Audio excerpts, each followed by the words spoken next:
COPWATCH, policing the police every single day. Say hi, Andy. I'm recording you. Alright, you get the whole thing, right? I got you. Ocean City cops are not people. Yes, they are. You know what's really criminal? What's that? Those knee-high socks. I know, but that's what the brown shirts wore. Ayers resigns from county. Code enforcement officer was subject of grievances. Ansnaby's Sarasota Herald Tribune USA Today Network. Code enforcement officer Harvey Ayers has resigned from his position in Sarasota County government, according to a letter the Herald Tribune obtained through a public records request. "I think it's a long time coming," said Maria Gomez, a former county resident who filed a complaint against Ayers in 2017. An investigation by the Herald Tribune revealed that numerous homeowners and contractors have filed grievances against Ayers, accusing him and the county of violating their constitutional rights. Ayers' resignation letter, dated October 12, was addressed to Matt Osterhout, the county's Planning and Development Services Director, and contains only one sentence. "This letter is to notify you that I am resigning my position with Sarasota County effective 2 weeks from today," he wrote in the letter. See Ayers, page 14a. Ayers. Continued from page 1a. Ayers didn't specify why he was resigning. Sarah Neely, a spokesperson for Sarasota County, said that Ayers is no longer with the county, but she declined to provide information about why he resigned. Sarasota County does not comment on employee matters, she said. For months, the county had refused to answer questions about Ayers and the complaints against him, citing an ongoing probe. The Herald Tribune left Ayers a voicemail mid-afternoon Friday, but he did not respond by press time. Some residents have said that Ayers bullied or stalked them at job sites outside of his jurisdiction and in his county work truck. Others told the county that Ayers routinely walked onto private property without permission to peer through windows or back doors, snapping photographs of the inside, according to complaints sent to department heads, the county administrator and elected officials. The county told the Herald Tribune earlier this year that Ayers was under investigation. However, at the time, officials refused to provide basic details about the probe, including when it began, its scope and who is conducting it. Victims respond to the resignation. Spiro Pazes founded the Sarasota County Citizens' Rights Coalition after a pattern of Ayers' behavior emerged through public records requests. The coalition recently compiled a report alleging that scores of people were victims of improper actions by Ayers or other Sarasota County code enforcement employees. "It's 4 years too late," Pazes said of Ayers' resignation. Maria Gomez said Ayers walked onto her property in Sarasota County in 2017, looked through her windows and took photographs while she was away from home. Gomez said she and others who experienced Ayers' actions are very happy that the code enforcement officer resigned. "We're hoping that the county reviews their policies," she said, "and they just adhere to them." After receiving numerous complaints from homeowners and contractors, Sarasota County earlier this year changed how code enforcement officers are supposed to conduct inspections. The new procedures that took effect on May 26 and appeared to address aspects of the way residents say Ayers and other county employees had conducted investigations over a period of years. Staff cannot trespass onto private property. In no case should staff attempt to force his/her way onto the property, according to a document on the procedures. If staff has a doubt about where they are supposed to be, then they probably should not be there. Changes to the way officers conduct investigations also included a prohibition on taking photos through windows and requirements that officers check the county's permitting database before conducting their investigations. County officials are now required to undergo mandatory annual training sessions to review the new standards. Its standards also set a communication line between the Office of the County Attorney and provide a mandatory code enforcement short course for employees. Code enforcement officials are also now required to wear a badge and official uniform. Some residents have complained that Ayers had appeared wearing casual clothing. The new standards say that the county is required to provide an initial investigation and document the findings within 48 hours. The county is also required to contact the resident who made the complaint to update their findings. According to the new standards, county officials are required to use proper communication techniques with citizens such as tone of voice, friendly mannerisms, and empathy to de-escalate any situations that arise and not engage in behaviors that will escalate a hostile situation. The county repeatedly refused to provide basic details about its probe of Ayers, including when it began, the scope and who is conducting it, even though some of the complaints lodged over code enforcement issues were made during public county commission meetings. Through interviews with residents and public records requests, it became clear that the county retained Sebring-based government law attorney Michael Durham to conduct a review and paid him thousands of dollars for the work. Ansnabes covers city and county government for the Herald Tribune. You can contact her at asnabes@gannett.com or 941-228-3321 and follow her on Twitter at @a_snabes. Harvey Ayers' resignation letter to Matthew Osterhout. Provided by Sarasota County. Copyright 2021 Herald Tribune, all rights reserved. Restricted use only October 23, 2021.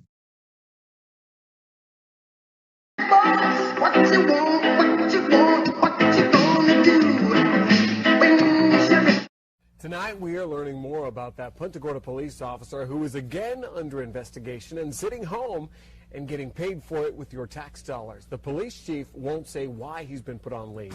So For In Your Corner investigator John Rapolo continues to dig and goes to the officer's home for his side of the story. On June 13th, Punta Gorda police officer Harvey Ayers was told to sit home while being investigated for what we now know is 5 separate internal affairs cases that are not being made public. So far, we discovered you have paid him $5,060.50 while the department conducts its investigation. I think that is just totally disgusting. Punta Gorda residents are saying it's not fair that they are paying the officer to stay at home while the investigation drags on. It's a slap in the face for all the public. Our investigation into Ayers found multiple completed internal affairs investigations since he joined the force in 2003. We found documents that show the Punta Gorda Police Department issued Ayers 6 written reprimands and 1 verbal reprimand. In 2004, he was cited for mishandling seized narcotics. In 2007, he was written up for failing to show up for a subpoenaed court appearance. That same year, another reprimand for not reporting a female officer who showed him a pornographic video of herself. In 2008, he was cited for not watching a prisoner who later escaped. And there were 2 other written reprimands, one in 2011 and another earlier this year. One resident says this record is unacceptable. They should be good. There shouldn't be discrepancies if you're a police officer or abuse your position. I mean, I have family that are police officers, and they don't do that. And we tried to reach out to Ayers for his side of the story. It's John Rapolo from Fox 4 News.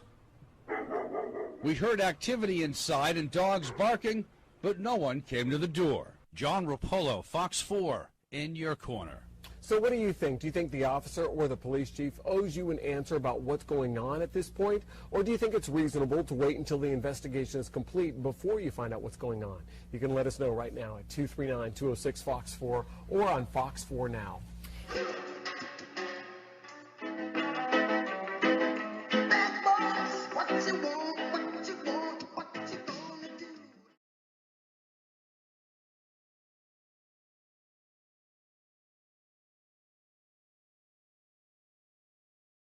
Beneficial for all of us. So general open to the public. This time is reserved for persons desiring to comment before the board on items not scheduled for a public hearing. Persons wishing to speak at open to the public shall complete a request to speak card, including the number of the agenda item, or if not, agenda item topic to be addressed. Comments on the scheduled items will be heard first, allowing up to 5 speakers related to topics not on the advertised agenda. So again, the pool and the other one in regards to redistricting are agenda items. Any remaining speaker cards will be held to the final open of public at the end of the meeting. So I have 3 that don't qualify for those, except, where's John Mast? John, I know you're new at this. You didn't put on there what you want to talk about. What subject? All right, then you slide over here. So, all right. Then I have two other ones on matters that are not related to those other two. So I think it's Stephen Sanford. Please come up. You'll have 3 minutes and state your name. You'll be right here, sir.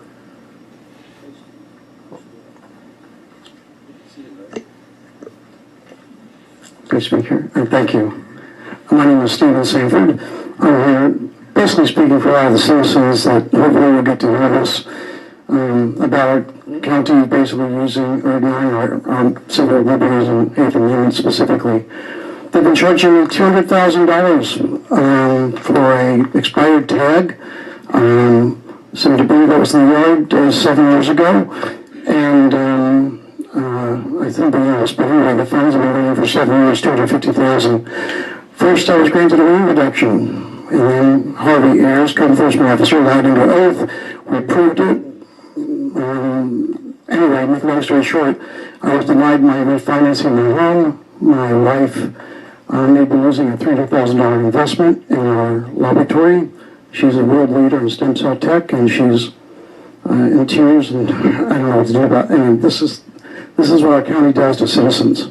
There's really no law unless you have a lot of money for lawyers. But anyway, the county's not allowed to charge us punitive damages. Anybody who knows the Eighth Amendment can hear about it. But I'm a victim. My father served in Midway with relatives that died in Auschwitz, and they all fought for the same thing, liberty. But in this country, in this county, liberty's taken away from us. I don't have the right to sit. I don't have the right to pursue my dreams, happiness. I'm not allowed to refinance my home to save my house. I'm not allowed to save my business because code enforcement officers like Harvey Ayers who lie and nobody does anything about it. Judge Robert Zach ignores the Constitution. By the way, I'm supposed to have had surgery. I'm supposed to save my business. I was refinancing my house to take about $200,000 in equity. I needed about $70,000. I'm not allowed to touch it. And they will not remove those liens. And it makes no sense. First, I was granted a lien reduction. I didn't pay it in time because of Harvey Ayers. I say all these things I'm telling everyone today about my losses. Can I be here? I can't tell if they can hear. I'm nervous. I'm sorry. I get a little bit of ADHD and I'm dyslexic, so I normally just follow this card. But in any case, my losses are severe. The Eighth Amendment is not used in this county. They don't believe in the Eighth Amendment. And nobody cares. And I don't know what to do about it anymore. So I'm looking for somebody in our government to assist us.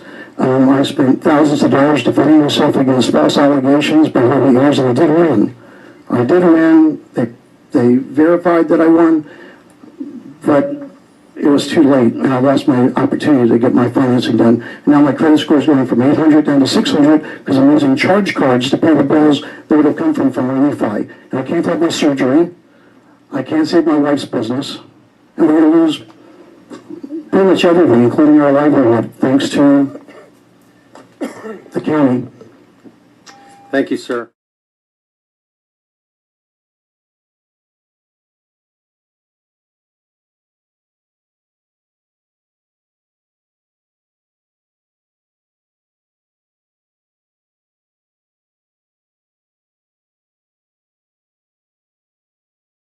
Yes.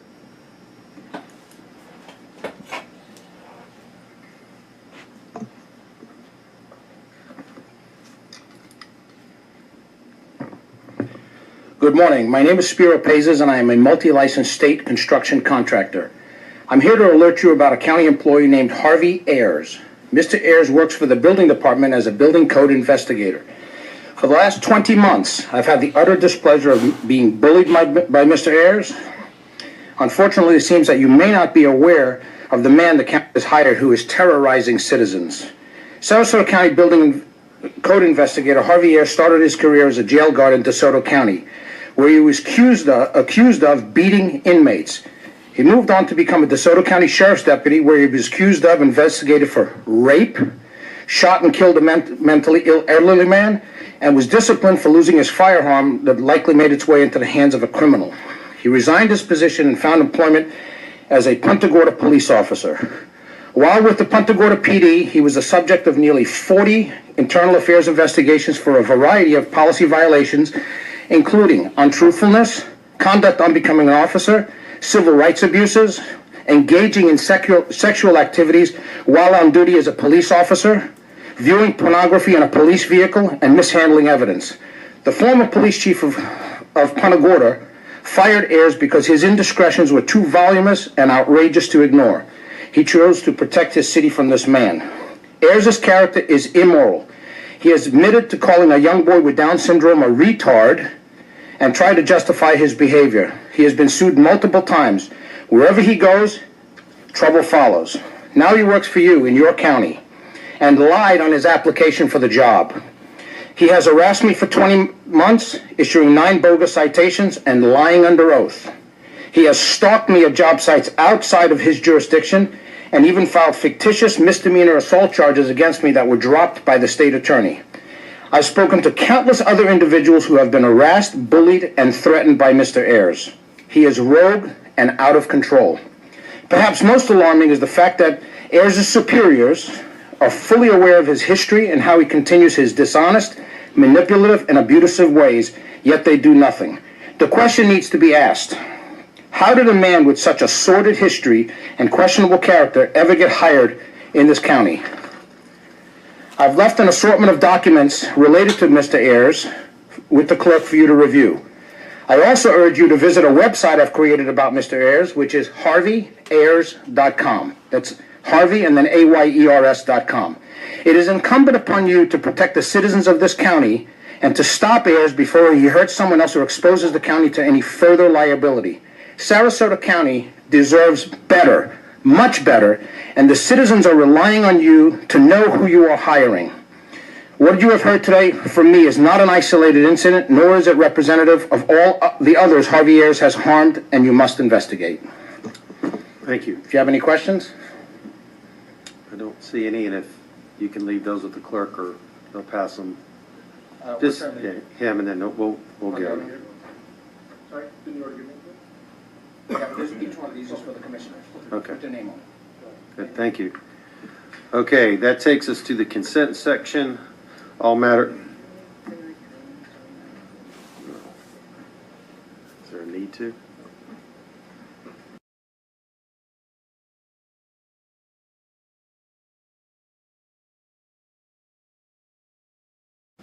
All right, Commissioner Dieter.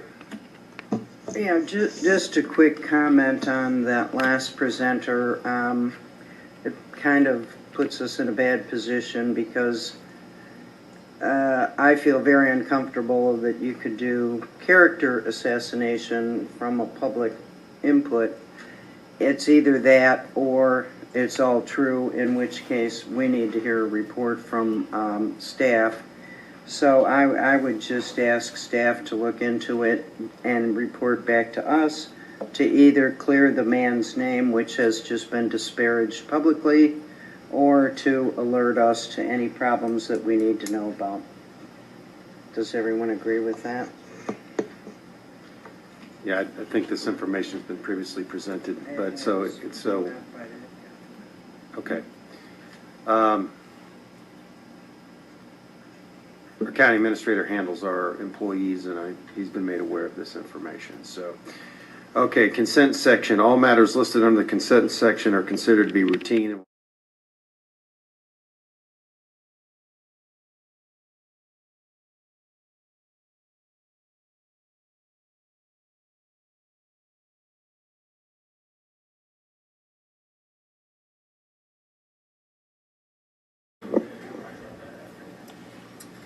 Okay, nice presentation. That's always mixed emotions. Happy for the retirement, but sad in losing folks with such great knowledge and commitment to our community. So best of luck to Mr. Whitaker. So the next item on our agenda is open to the public. We're going to take agenda items first, non-agenda items second. I only have 3 cards, and I think they're all non-agenda items, so we'll just hit those 3. Dean Hilton, come on up. State your name. You'll have 3 minutes, followed by Hunter Miller, and then Eddie Lima.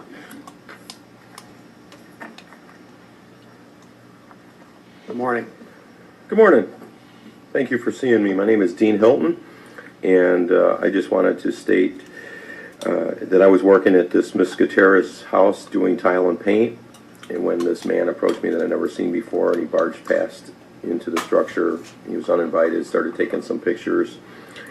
Obviously, I didn't know who he was or what he was doing. He wasn't wearing any uniform or nothing, so, and then after standing behind me, he said he was a building code enforcement. He was wearing, you know, shorts and a polo shirt, I think. He didn't have a badge or any identification saying that he was a county employee. And after a few minutes, then he handed me some business card, which anybody could have. And he said that I was doing some plumbing work in there because he saw a new drain cover when actually I was doing tile work and painting. And so he gave me a citation alleging this, that I had done something that I hadn't, unlicensed or unpermitted work. And I feel that this man, Harvey Ayers, is an unprofessional county employee, a poor representation of, you know, what somebody who's supposed to be serving the people of this county should look like and act like. And he was very rude and intimidating, trying to be, even with the lady and myself on the job. And I just don't feel that's a good representation of any county official in any aspect. So, you know, and then I found out a little bit about the history of this man who was employed in the county and the colorful past that this guy's had. And I just can't believe that he would be hired by any county to be in any people's homes based on some of these things that have happened in his past. So I feel that this guy is a misrepresentation of what a county official should look like in any aspect. So, and I feel that he has violated, you know, my rights and this customer's rights. So, you know, it's great that they have the county officials and they have codes to enforce, and that's great, but at what cost? Is it the cost that the you know, communities, people are getting their rights infringed upon, or what? That's all I have to say. Thanks. Thank you. Mr. Holman, one question. I apologize if I missed it at the beginning. What was the date of this encounter? It was May 21st, 2019. And the address you were working at? I don't have it offhand. Who was the customer? We can find it by... It's Kelly Gutierrez. Okay. Her home. Thank you. Can I ask a question? Sure, Mr. Eater. Maybe this is for our attorney. Is there any recourse for people like this that are cited that think it was unfair? I mean, they can contest the citation, and then they have a right to appeal if they lose the hearing as well. So you have a right to appeal. Have you filed? Right. I did a contest statement. I did that. So Okay. I filed against my rights. But it was more about, you know, the conduct of this guy and how he was.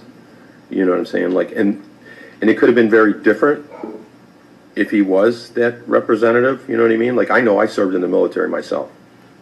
I'm a former Marine, so I understand what that should look like and what you should represent in a uniform and you know, as a servant in any aspect. Whether you're in the military, you're in the police, you're in the government, in some aspect, you should look like that. You should represent that and be very official about that.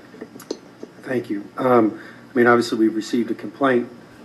Our administration, that's why I asked for you to reiterate the date and the location, and I'm sure our administration will follow up on that. So, thank you, Mr. Bethel. Thank you. All right. Thank you, Mr. Hilton.